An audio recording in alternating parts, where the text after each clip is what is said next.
Hello! In this video, I will show you a few very simple steps to get an IK rig. Let's get started. First, select the armature you need to rig and enter edit mode. After that, go to side view and extrude the knee and the heel bone. The knee bone will be used as the pole bone to control the knee direction, and the heel bone will control the foot position. Go to Bone Properties in the Relations tab and delete Parent. At the same time, uncheck the Deform box and rename the extruded bone.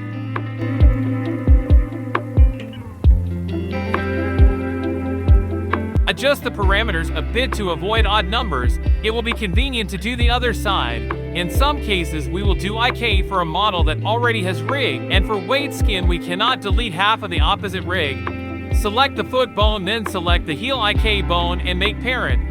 You can use the keyboard shortcut or go to Armature, Parent, select Make. We are done with edit mode. Now comes pose mode.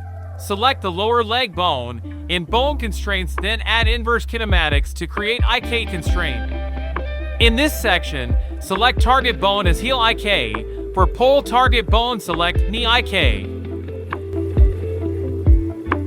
Chain length. Here we have the femur and lower leg bones in the IK rig, so the chain length will be 2.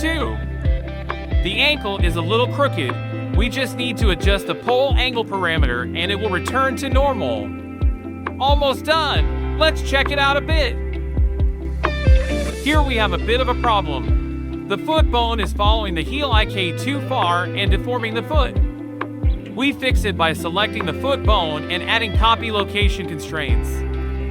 We will use the location of the lower leg bone.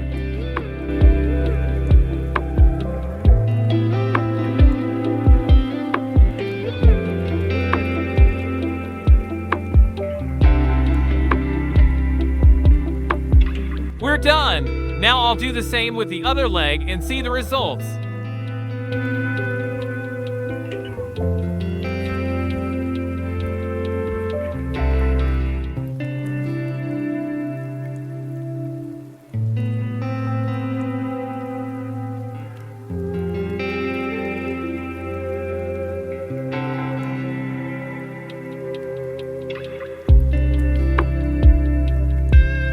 Done! Everything is perfect. Just a few basic steps like that, and we have IK rig. Thank you for watching my video. If you find it useful, please like and follow so I have more motivation to make more videos. Thank you very much. See you again in the next video.